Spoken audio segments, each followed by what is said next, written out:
Hello, thanks for joining me, astrologer Patrick Arundell, for your in-depth weekly horoscope forecast for week commencing the 26th of July.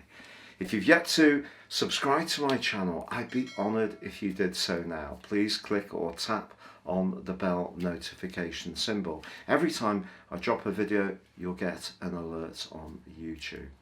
Also, if you'd like to embrace more serious astrology and ascend above your zodiac sign forecast, why not check out my special offer package of a 12-month forecast and a character analysis based on your unique personal data.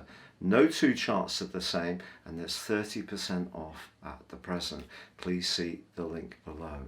Hello Pisces, and welcome to your in-depth forecast for week commencing the 26th of July.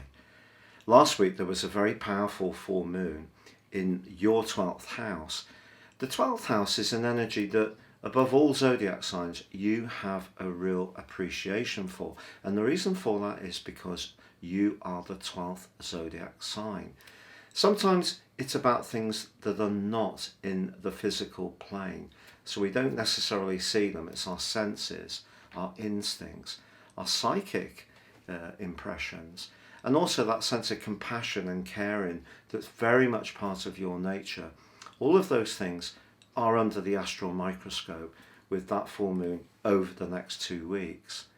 And Jupiter, your ruling planet, forged a beautiful angle to the position of the moon. So the talents you have in that area are something that you can be thinking very much about over the next 2 weeks. But of course the sun is in the 6th house, very much to do with the practical domain. And that's ironic because Venus, the planet of relating and a planet that's exalted in your sign, that's in your 7th house of relating, and also is going to be joined on Thursday by Mars.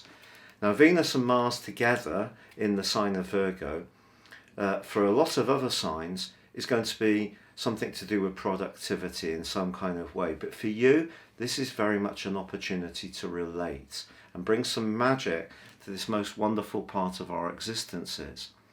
But Mercury, the planet of communication, has been in a very playful part of your scope recently, but on Wednesday does move into Leo, and that's a more precise area. So the more Virgoan energies of the 6th house are actually channeling through the glorious warmth of the sign of Leo. So if you can bring creativity but precision to bear, that's a great way to counteract the more dreamy and emotional and spiritual energies of that moon position. But Thursday, seeing Mars going into your 7th house, is also very good for you to set your boundaries. One of the things I absolutely love about Pisces people is just how caring and sacrificing you can be. But of course, when you need to, you can also step back and separate yourself from your emotions in quite a cool way. And I think what Mars is asking you to do here, along with Venus, is to try to find the middle ground. You know, being very giving and attuned to other people is great, but not if we lose our sense of identity, or if they don't appreciate us. That's not very good for our sense of self. So Mars and Venus being on your 7th house there is really asking you to interact with others in a constructive and harmonizing way, but at the same time respect what you have to offer. And then as this week draws to a close, Uranus in the razzle-dazzle 3rd house of your situation, very much about electric and quick moving ideas, that forges a brilliant angle to Venus. So don't be surprised if you get an invitation. It could be a text message, email, instant message, or someone you could just connect with and start chatting to, and you can really feel the wonderful electricity sparking between you. It may be about a shared interest or passion. It could be that you have similar political affiliations or beliefs, or it could be more based on raw attraction. Don't underestimate your sex appeal with Venus and Mars in your 7th house towards the end of this week. Now there is a quarter moon which occurs on Saturday in the sign of Taurus, so that creates a 3rd, 6th house energy for you. If you do find yourself feeling you want to be more physically productive at the end of this week, don't spread yourself too thinly. So for example, if you're going to do a do-it-yourself task, give yourself a set amount of time to do it, and if that time gets used up, then give yourself some time to rest, because the third, sixth house energy can make us almost like hyper motivated to get things done, but actually we're just winding ourselves up a little bit. So set yourself some realistic targets. Now, it is true that Jupiter, your co-ruler, does rewind out of your sign on Wednesday and back into the sign of Aquarius.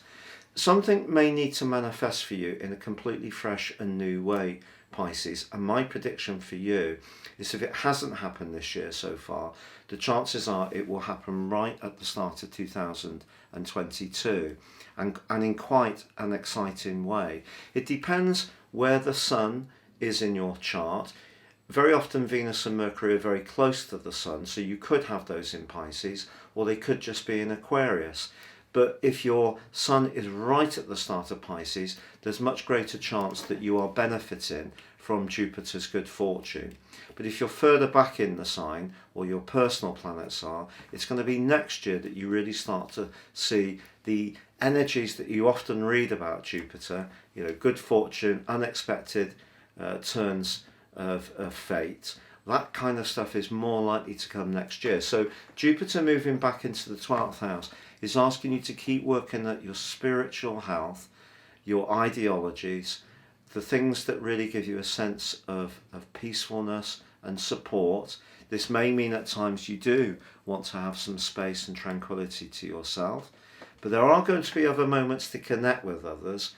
And I want you to know that that connection between Venus and Uranus at the end of this week and Venus and Mars is extremely special. So if you do have some kind of electricity between you, a situation, an idea or a person, then do follow it through.